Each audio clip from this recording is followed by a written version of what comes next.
How would you define the word culture? What does that mean to you? That's a great question, man. That is a lot harder than people realize. Get married, white picket fence, 2.5 kids. Like, that's just not the way the world works anymore. If you personally feel like you're capable of handling more children and like you talked with your wife, I feel like go ahead, go for more. That could be really damaging for a kid. So guys, we're out at the Effort Affair today, and I'm here for what I'm gonna call a little bit of a thought experiment. The objective of today is to just ask people about what their thoughts are on the topic of culture, and specifically what I want to find out from people in our local community is what do they think of the culture currently and where do they think our culture is headed. So I'm also wearing our 7Fs hoodie here, and that's for a reason, because as we've talked about on other podcasts, we believe that these 7Fs of culture are the ingredients that if we put our time and energy into, ultimately we're gonna reap the benefit within our culture. And I wanna ask people about those 7Fs because inside of each of us, we know the importance of these, but we've been sort of lied to as to their importance or effectiveness at changing culture. And we've kind of outsourced that to other people rather than pursuing that personal excellence that we always talk about.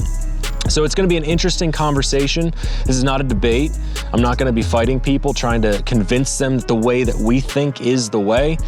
Because what I truly believe is that when we start pursuing personal excellence and we start taking personal responsibility for the actions in our own lives, the result of that is going to speak for itself. And that's why we push that personal excellence so much in the messaging of this podcast. So this is gonna be a good one. It's gonna be interesting. I hope it's enjoyable to you guys because the media and our politicians wanna paint a certain picture of what the world is around us every single day. But when you start actually interacting with people around you, what you start to see is the narrative that's painted in front of you can be completely dismantled very quickly. So this will be a good one. I hope it opens your eyes and encourages you guys to speak out as well. And a little bit of a side tangent here is I'm a natural introvert. So doing stuff like this is very difficult for me. It's not natural for anybody to go up to somebody and say, hey, what do you think about this particular topic? But we're gonna do it anyway because I think that it's important. I think that it's gonna be valuable to you guys. And I hope you walk away with some encouragement. I hope it paints a true picture of what our world around us is like. So let's get into it.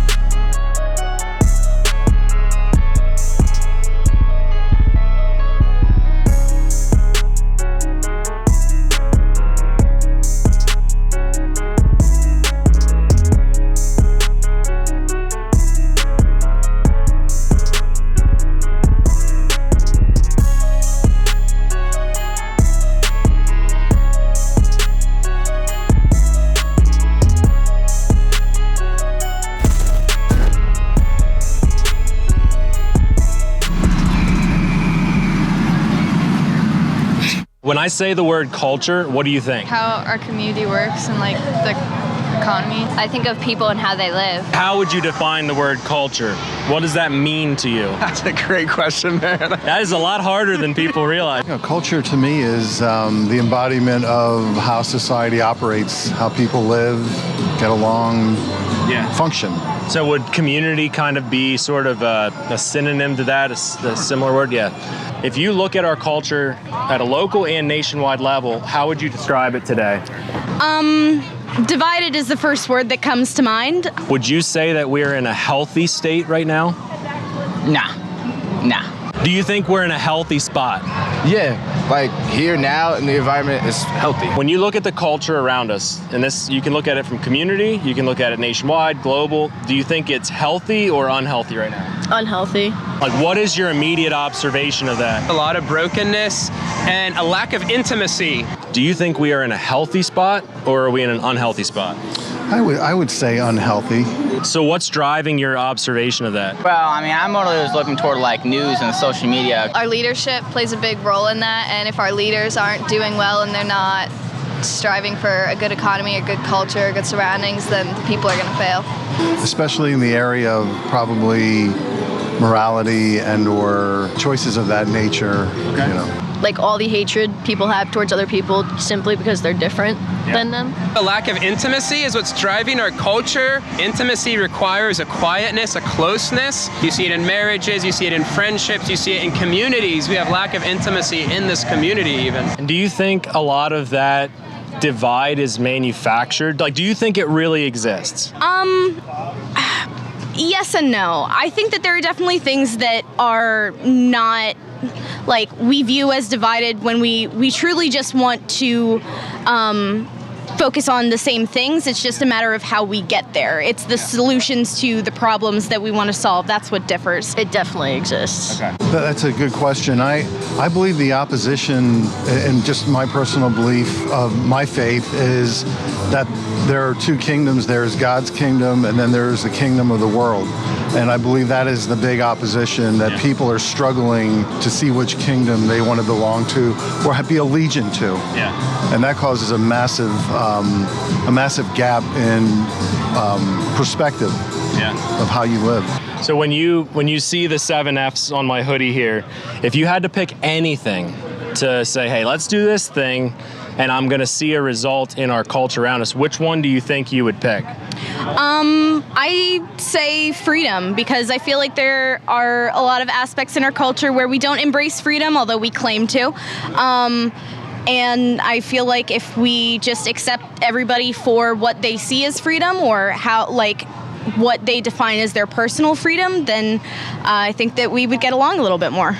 I would say faith, right off the bat. Faith, especially in God, to give us a better perspective of the culture around us, the world around us. Oh, yeah, if all of them working together in coalition would be great. Yeah. Right here. I would say faith. Okay. What would be the biggest reason behind that? Like, what would drive you towards the faith aspect? Well, if we all did what the Bible said and things like that, then we would just be better. Yeah. What about you? What do you think? I say faith too. Okay. It's faith. We're not faith-based anymore, and we need to get back to that, like with schools and everything. Family. I think family, because like nowadays there's like a bunch of people like missing like a member of their family, like an important member, like father or mother figure. So I think that would be most important. Fulfillment. Okay. Like family, like treating everybody like the way you want to be treated, like the way you treat your own family. Even giving somebody a small compliment is just being kind. Like it's not hard to just be like, oh, your shoes are cool or something. It can make somebody's day so much better. Faith, family, fitness, finance, fulfillment, freedom, and fruition.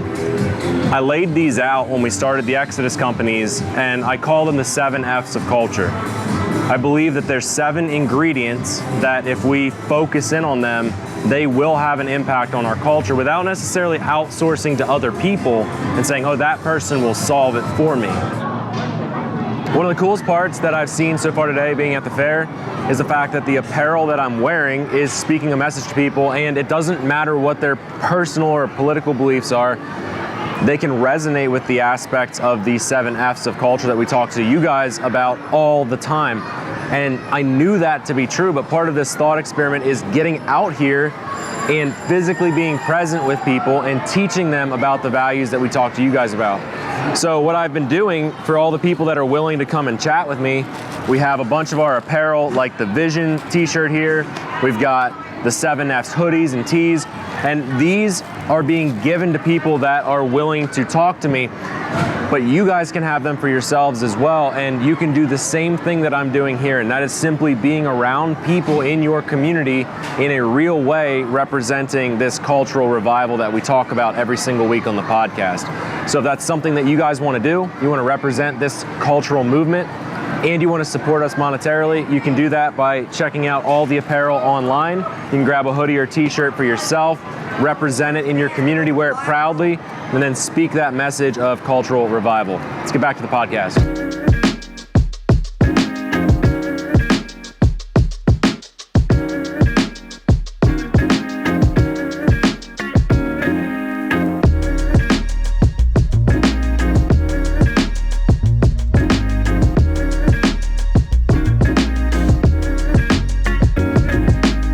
we're back at the fair, and in this particular video, what I'm doing is talking to people about children and having kids and raising a family. The one reel that we launched on Instagram and TikTok recently that got hundreds of thousands of views in total, it was sort of striking a nerve. And it was sort of surprising to me. So we're gonna be asking people what they think about the birth rate, death rate, and what it means to be a good parent in this day and age, in this culture. Let's get into it. So I posted a reel on Instagram, TikTok, and it went wild. And frankly, we weren't actually even expecting it to go crazy. All I did was share a stat that on average in America, we're having 1.94 kids, so about 2 kids per couple. And right now, especially over the last couple years, that birth rate isn't replacing the death rate in our country. And I'm just curious what you think. Do you see that as a potential problem? No, I don't. Get married, white picket fence, 2.5 kids. Like, that's just not the way the world works anymore. On top of the fact that we're using more resources than I think that the earth has left. Okay. And we need less population probably than like a little bit more population at this, I think at this present moment in time. Like, it's like a younger generation aspect of it. They are more environmentally inclined, so that is going to, resource-wise, that's going to come into it. And not to mention the economy and society. Like, a lot of people, like, you can't afford to have kids anymore. The money aspect was the biggest reason. Does that surprise you? It really, it doesn't. Just because, like, I raised a child, I mean, like, he's raised children, everybody around me has raised children, and the way that it was back when, you know, my daughter just turned 20. Okay. But and it wasn't easy then, but I couldn't even imagine trying to do it now. Yeah. Like, the traditional role of, like, relationships and the old ideals of marry, settle down, have children, buy a house, like, doesn't really necessarily hold true to a lot of people anymore. My take was now's one of the best times if you want to have kids, because we're living in a time that I think if we do our part, we can actually have a real impact. We like to talk about the history and you know, all these cool things that happened in the past. We're sort of living in that in one aspect. I usually think like that as well. But there's like this shift almost. So anybody, if you do think like that and you want to have that kind of impact and okay, we can make the world better, you can do this, you can do that, people look at you like you're a little crazy. Oh, yeah. You got to see, right? And you're talking about these other things, a lot of people aren't ready to hear. Yeah. And until that changes, I don't think anything else is going to change.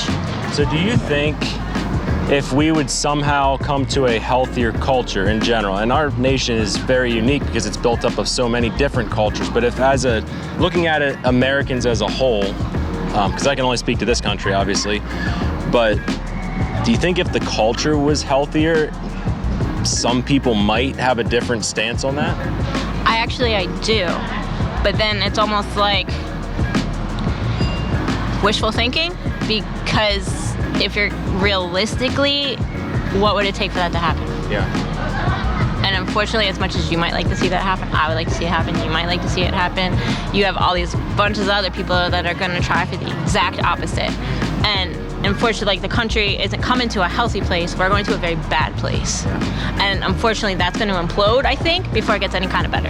Yeah. If you're capable and able, you know, mentally, financially, emotionally, I think that fathers should think about having more children. I agree. I feel like if you personally feel like you're capable of handling more children and like you talked with your wife, I feel like go ahead, go for more, you know? I feel like maybe with the financial issues, that's why maybe people don't like have more than like 3 kids, I would say.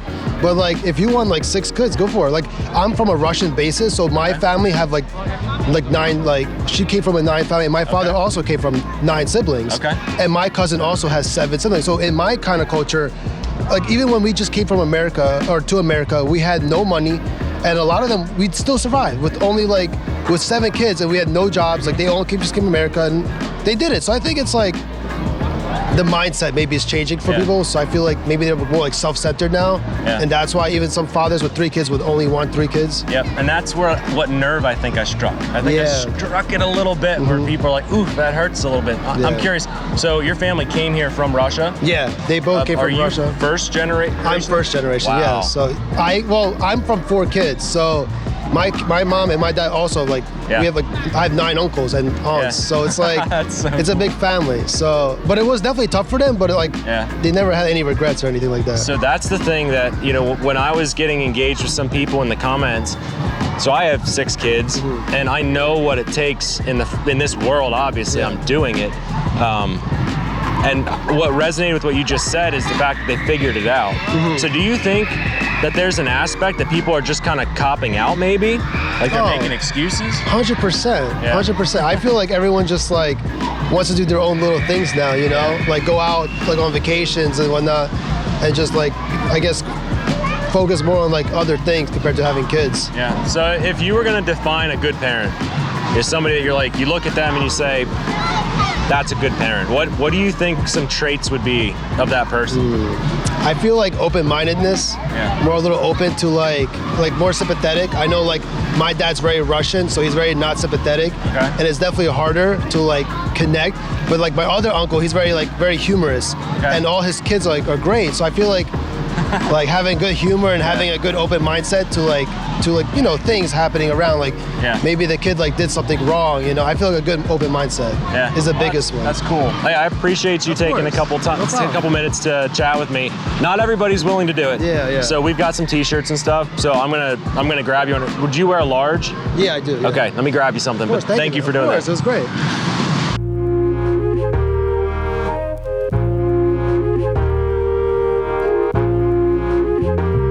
So guys, we took a break and got some refreshments. Josh took a nap, sort of.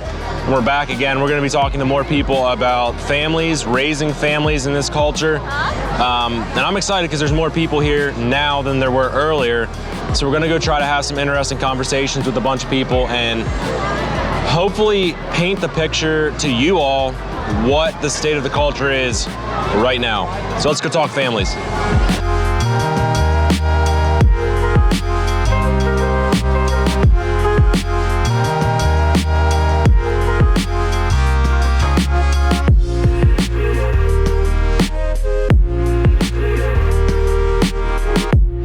We released a reel that I talked about how I think men need to step up as fathers. And I also said that I think that good men should be having more children. And it triggered a ton of people. It's got hundreds of thousands of views all over the internet, thousands of comments. Honestly, we didn't expect it to blow up like that, but it did. And I think that I struck a nerve unintentionally with that. So what I'm trying to do with other people at this fair is kind of dissect what your take is on the culture now and what it would look like to consider possibly raising children now, what your thoughts around that are. And also there's one other statistic we dug up that on average, couples are having less than 2 kids per couple.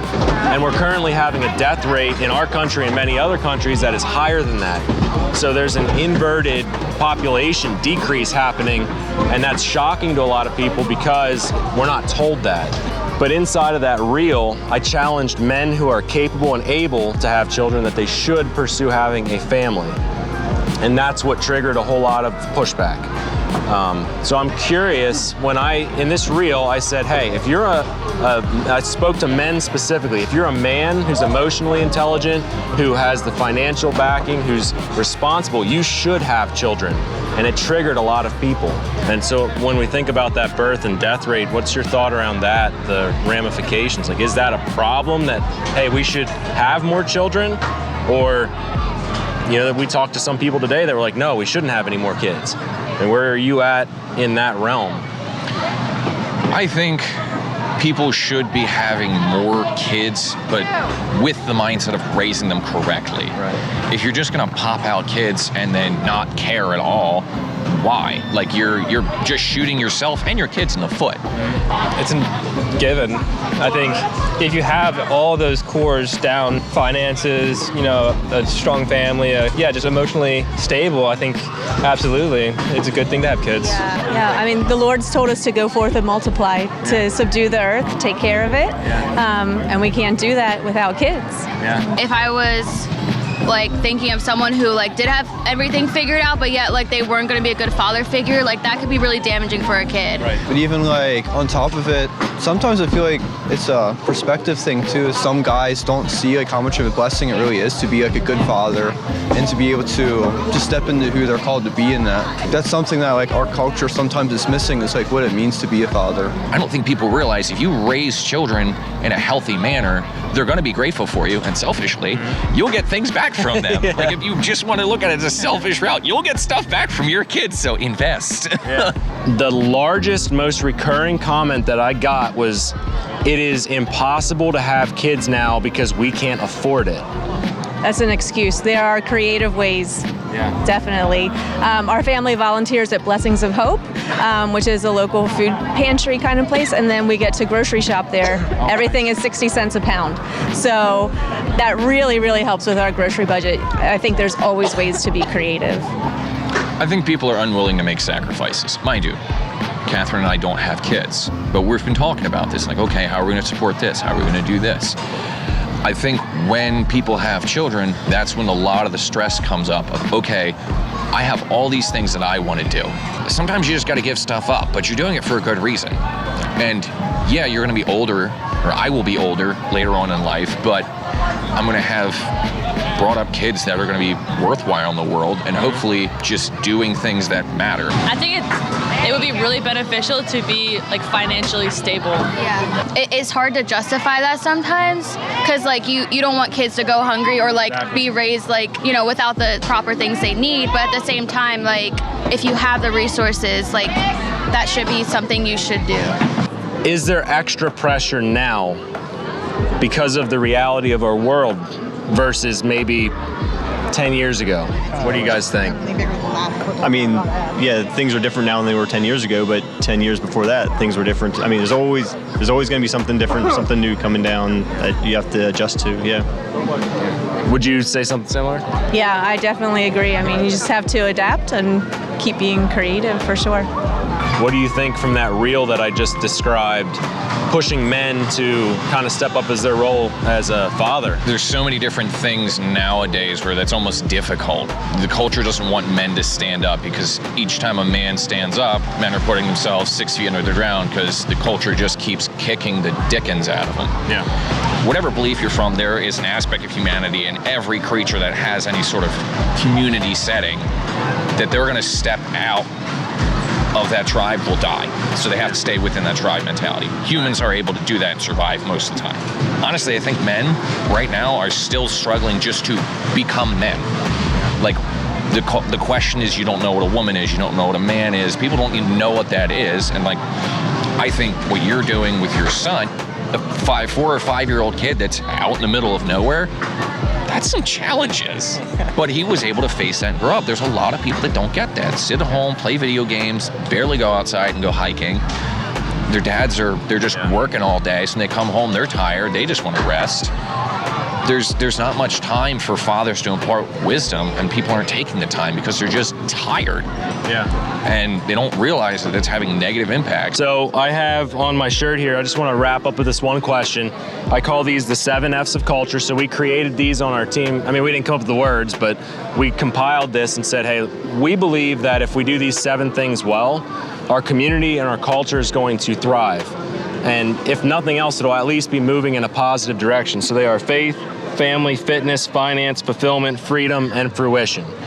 Those 7 things are super important to me. I'm not an expert at any of them, but it's something that I work on all the time. If you had to pick one of them, which do you think is the most critical to take our nation and make it stronger? Why do you have faith first on your shirt? So for me, my faith is what builds the foundation of everything that I do. Not everybody who even follows our mission is a Christian. There's a lot of what I believe that a lot of people aren't gonna believe. But to me, that's where I pull my morality and ethics from. So that's why that was first for me. And I saw that was first, and I agree with that. I think that's right. You start there, and everything else will follow. So you would say faith. What do you think? Faith, absolutely. What do you think? Faith, definitely. Faith as well? I think we've been painted as this picture of a divided country, and I think in some ways that's true. But what I've seen and I know for a fact is what I'm told is true and what I experience is true is often very different. And I'm just honored to be able to talk with people like you, and I'm glad that you let me, because I know it's weird. Some random dude comes up and says, hey, talk into this microphone. I appreciate you all. Thank you for answering some questions. I think by now, if you're watching the content, you probably think I'm an extrovert, and that could not be further from the truth. And I want to talk about this for a little bit because I think that it is critically important. When you see somebody talking on camera, you see somebody behind a mic, you see a dude walking around the street, chasing down random people and saying, hey, come talk to me. You probably think that I'm comfortable doing that. When, if you ask any of the team members that were around that day, when we were planning this content, when we were planning who and how we were going to orchestrate this out at the Effort Affair, they would all admit that, hey, yeah, that made not only him uncomfortable, but it made all of us uncomfortable, because it's kind of weird to go up to people and be like, what do you think? But how powerful is that? Think about it this way. I had to walk up to dozens of strangers and ask them to get on camera with me, to stand in public with everybody else walking around them and say, hey, will you step up and talk with me? Will you give me your opinion on culture? And think about not only what it takes to go up to those people and ask that question, but then flip the roles and become that person and say, what would you do if some random dude like me walked up to you and said, hey, you should come and talk on camera with me, and we should go over culture, and I wanna ask you some questions about culture. So I think it is just an exercise that revealed a whole lot of different things for me. It revealed that there's a whole lot of times that I leave myself inside of my comfort zone.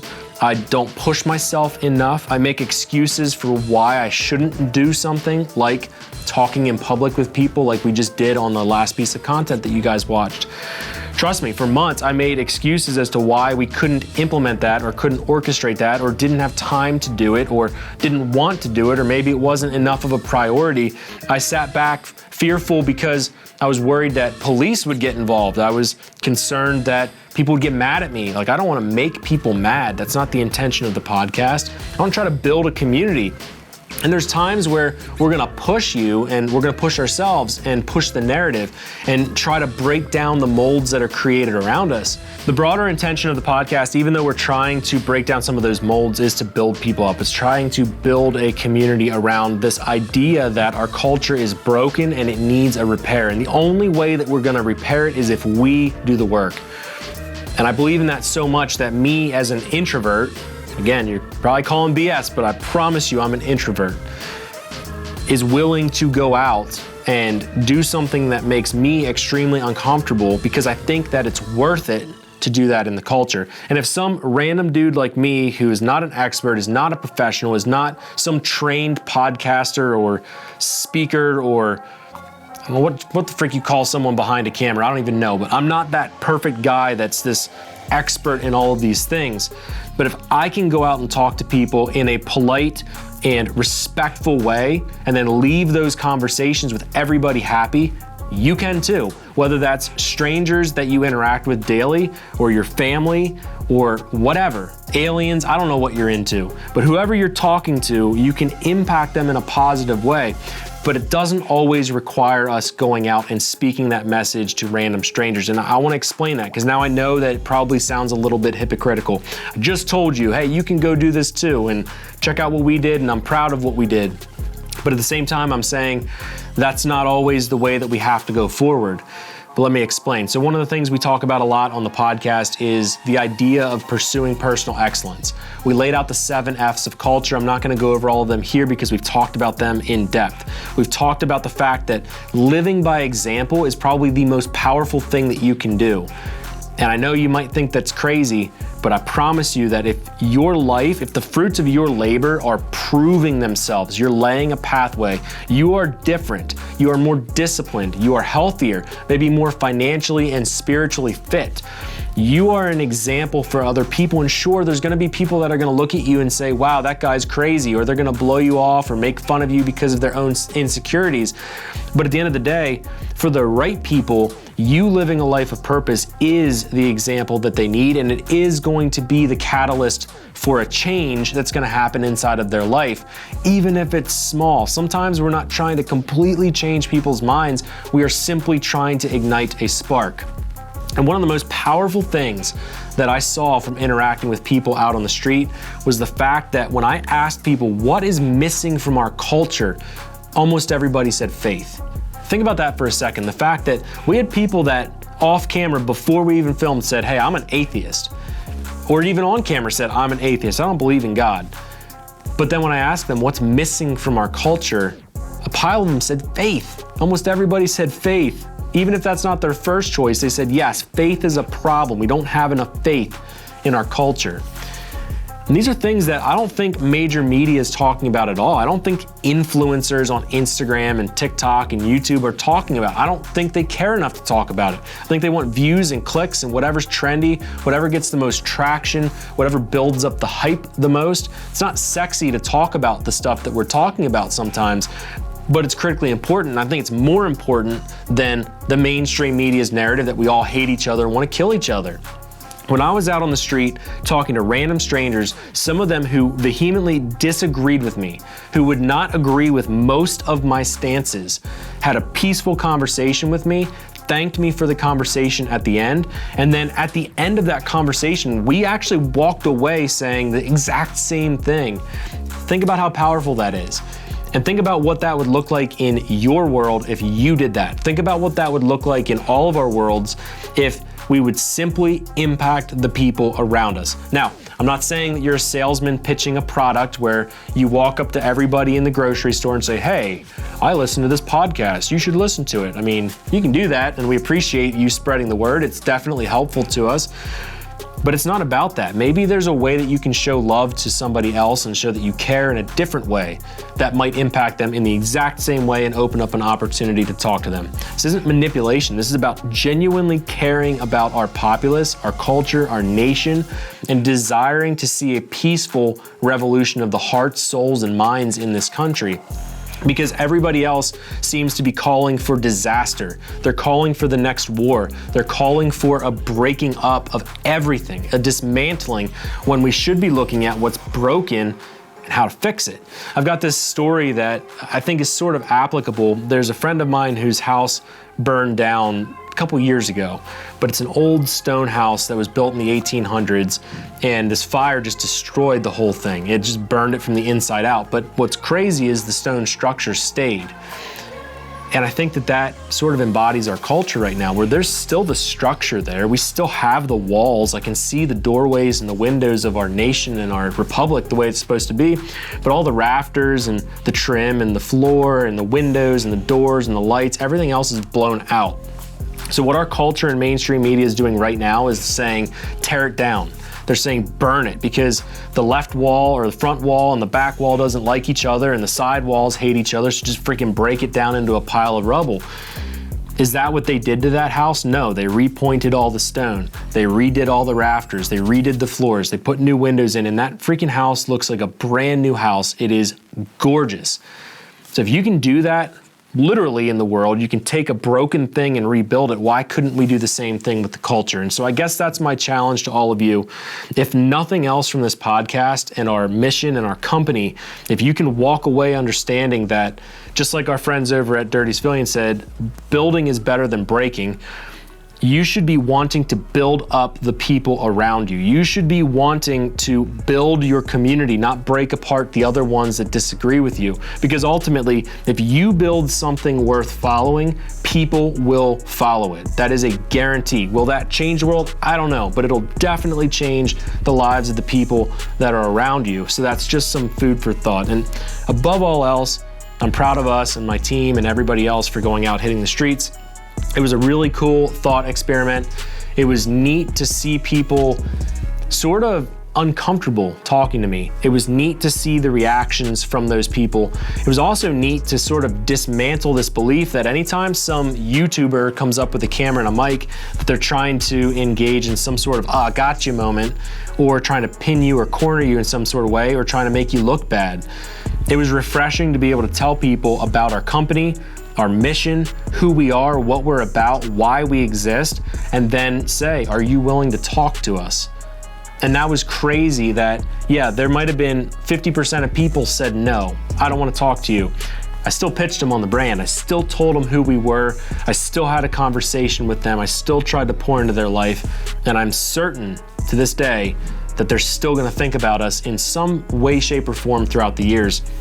And there's a whole lot of people that decided to talk to us, so we gave them free t-shirts and hoodies and stuff, and that was fun as well. So I encourage you guys to do something similar. Get out in the world around you, figure out ways to impact the people around you. But first, figure out how to fix your life. Become an example that's worth following. That doesn't mean you hit this perfection stage where now you can influence people. I just think that we should all be intentional in our lives in those areas of the 7 F's to become that example that people want to follow. So I do truly appreciate all of you guys. I do appreciate you for tuning into our podcast and listening. And as we say in every single episode, the biggest thing that you guys can do to us and for us is to pay it forward. It costs you no money, no dollars. Simply share the episode with a friend or family member, copy the link, put it in your Instagram story, post it to TikTok. If you're still on Facebook, maybe you don't have to post it to Facebook, but everywhere else that is still modern and trendy, post it there. Share our stuff, and our whole team appreciates that. We appreciate you guys for all of the support that you've given us, the fact that you're downloading and listening to our podcast. There's a whole lot more to come.